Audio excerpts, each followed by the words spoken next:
Leitman.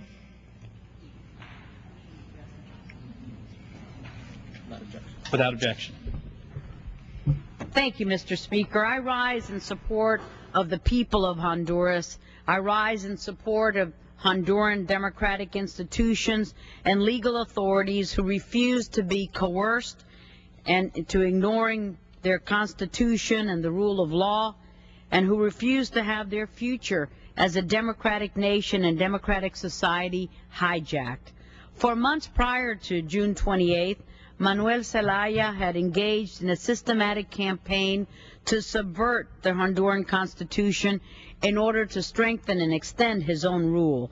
Last November, he tried to postpone the primaries for the upcoming presidential elections. This January, he tried to stuff the Honduran Supreme Court with his personal buddies. And then this March, Zelaya issued an executive decree calling for a referendum that would ultimately allow for the extension of his presidential rule, all in direct contravention of the Constitution. The Honduran Supreme Court, the administrative courts, the Attorney General, the Commissioner for Human Rights, the Supreme Electoral Tribunal, and the Honduran National Congress all declared this referendum to be illegal.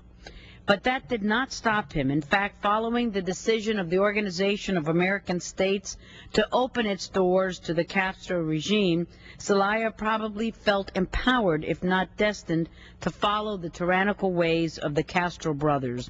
Zelaya continued to demonstrate a blatant disregard for the legislative and judicial branches of the Honduran government and the sanctity of the Honduran Constitution. Consequently, he was charged with treason, abuse of authority, and usurping of power. On June 26, the Honduran Supreme Court of Justice issued a warrant for Zelaya's arrest. While Zelaya's removal from office was in accordance with the Honduran Constitution and the rule of law, U.S. officials were among the first to rush to judgment and condemn Zelaya's removal. Joining arms with the likes of Hugo Chavez, Daniel Ortega, the Organization of American States, and the United Nations, the U.S. continued to lead the calls for Manuel Zelaya's return to power and reportedly for his immunity from prosecution for the political crimes with which he is charged. The U.S. has suspended more than $20 million in assistance to Honduras. U.S. leaders have now chosen to punish those who are working to preserve the idea of checks and balances in Honduras. They are revoking the visas of all current government officials, even members of the judicial branch. In fact, the Vice President of the Supreme Court has already had his visa taken away. Sadly, the same officials who continue to call for direct engagement with the Iranian regime, irrespective of that regime's violence, torture, and other actions against its own people, the same U.S. officials who recently reaffirmed Iran's so-called nuclear rights, are the same ones who are now seeking to intimidate and strong-arm Hondurans into submission and very strongly into difficult humanitarian straits in the coming months. In fact, as the U.S. increases the pressure on Honduras, the U.S. is making unilateral concessions to the regime in Syria and just eased sanctions on Damascus.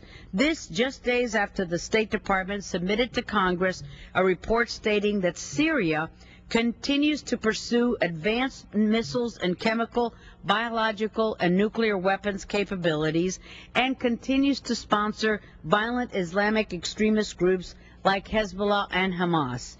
We are at a critical juncture in our foreign policy. In the Western Hemisphere, the situation in Honduras has become the linchpin for the thwarting of ALBA leaders in their anti-America and anti-freedom agenda. Yet the approach adopted by the U.S. is one where enemies of freedom are emboldened and strengthened, while democratic institutions and allies are undermined and weakened. Let us hope for our nation's security interests that the U.S. will see the danger in this approach and change course before it is too late. Let us hope that the U.S. leadership will heed the words of Ronald Reagan from March 1978, when Reagan said, "Our fundamental aim in foreign policy must be to ensure our own survival and to protect those who also share our values. Under no circumstance should we have any illusions about the intentions of those who are enemies of freedom." Mr. Speaker, let us send a clear signal to the enemies of freedom that we will not hedge, we will not waver, that we stand with the people of Honduras and the democratic institutions as they work to preserve their democracy against the enemies, foreign and domestic. Thank you, Mr. Speaker.